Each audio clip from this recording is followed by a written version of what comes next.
Let's talk God of War, boy. Boy.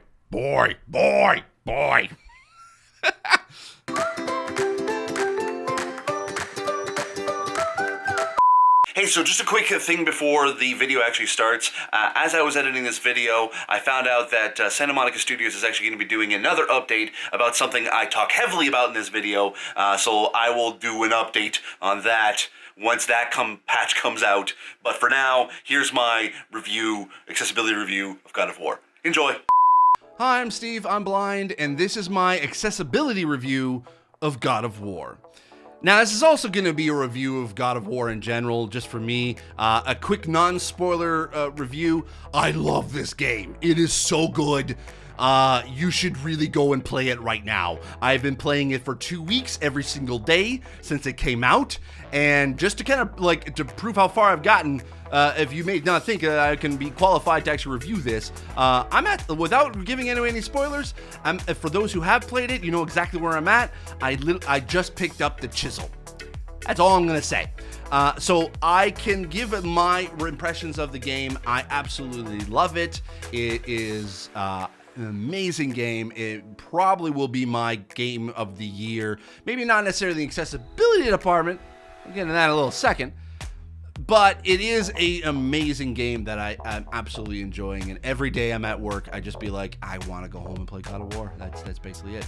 So what this video is going to be, it's going to be kind of a video / podcast. If you don't know, I have a podcast called Blind Gamer Podcast. You can search for it on Apple iTunes, Google Play, or any other podcatcher of your choice. But I also have a YouTube channel if you're listening to this on the podcast side, youtube.com/snowball. So recommend checking both of those out, because it could help me a lot, just saying. But there are some accessibility features that I do want to talk about that may or may not change my 100% positive review of God of War.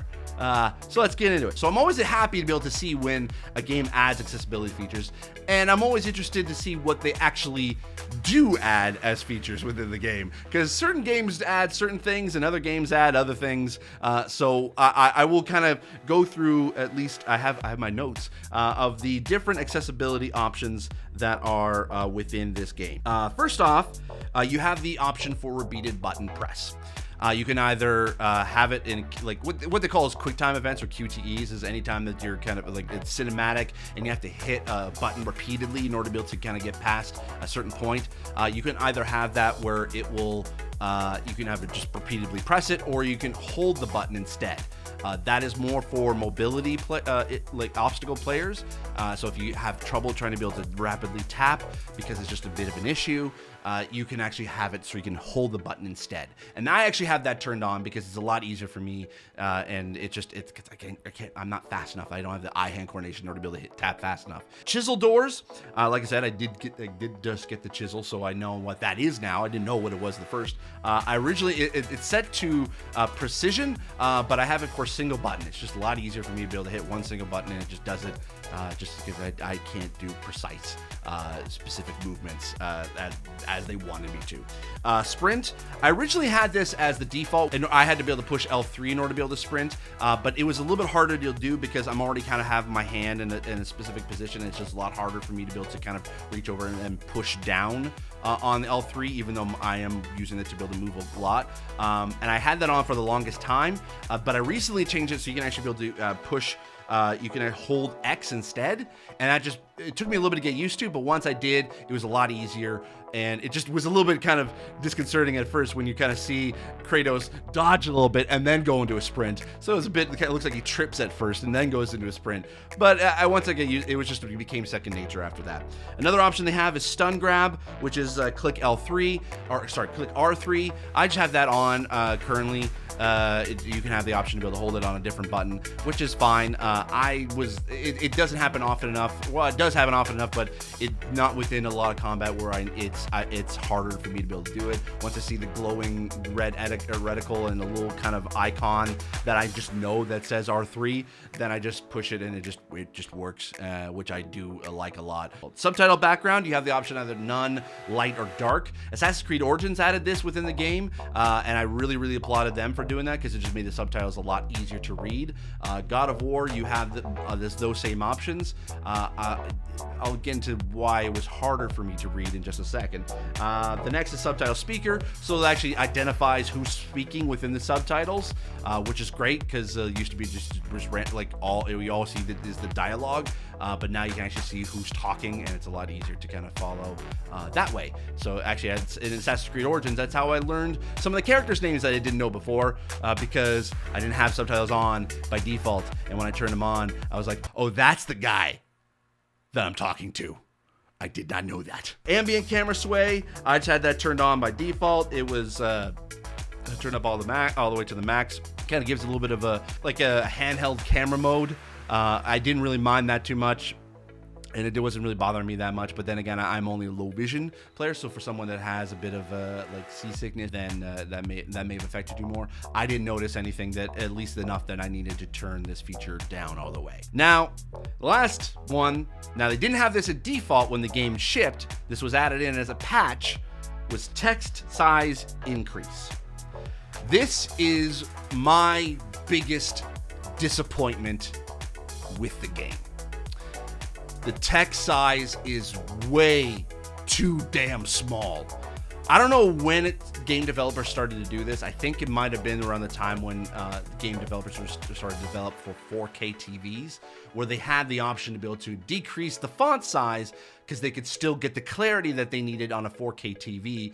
However, as you can see behind me, I'm playing this on a 42-inch 1080p TV. I don't have a 4K TV. I probably should, but that really wouldn't really fix the problem that I have, and that is the text is too small. I have to sit within inches or centimeters away from the screen in order for me to be able to read the text. Now, the patch did magnify the text a little bit more.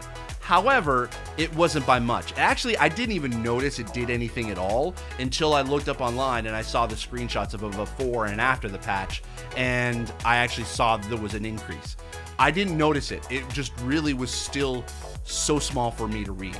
And I want to be able to put out this plea to Santa Monica Studios and to any game developers that are out there that are developing games either as 4K or just in general.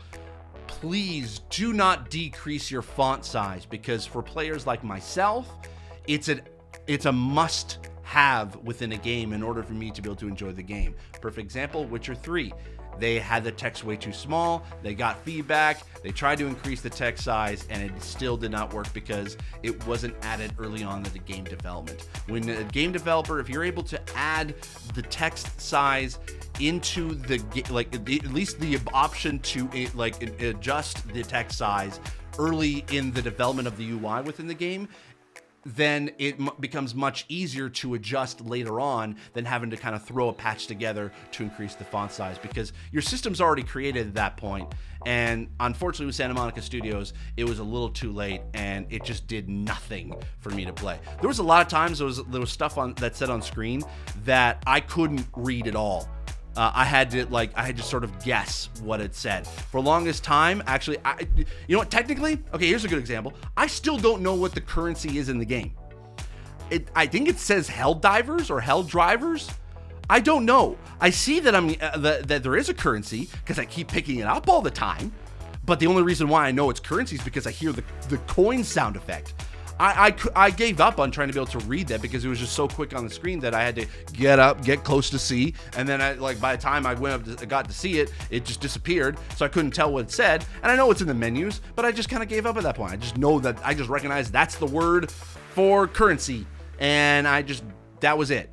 So please, developers, have a default text size of at least.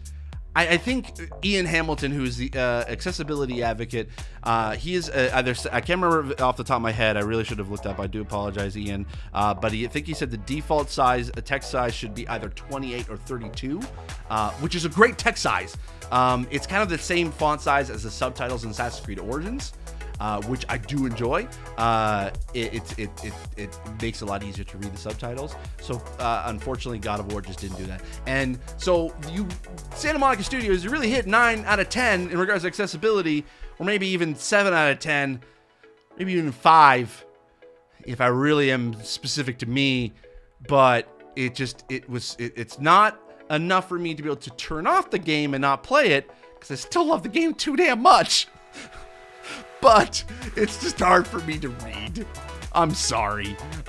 So instead of giving it a 10 out of 10, as a lot of websites are giving it, I would probably give it maybe a 9.8 or 9.9, because that 0.1 feature is something that that should have been added into the game from the beginning, but it just, for my playthrough, that's what sort of tainted the experience. I do love this game, but please don't make this mistake again. If you're gonna do a God of War 5 or God of War 2, whatever this version of God of War you're in now, please just make the text bigger. That's all I ask. And this is just for me. I'm not speaking on behalf of those who are who have no vision, or who have mobility issues, or can't or you can't have specific controller requirements. I don't speak for those. I only speak for myself, who is a low vision player, that very technical term. I call myself blind gamer, and because technically I am, but I do within the community, I'm a low vision player. That's it for me. Make sure you like this video if you like it. Give a comment down below of what you think of the game, or accessibility modes within the game. Please keep it spoiler free. I don't want anyone to be spoiled because of something that was said in the comments that they may have accidentally read it, so I do apologize for that. And make sure you subscribe to this video so that you can be you can see when I got new videos. You can also click the little bell icon so that you can be notified when I have new videos out. And that's it. So as always, I remain obediently yours. Bye.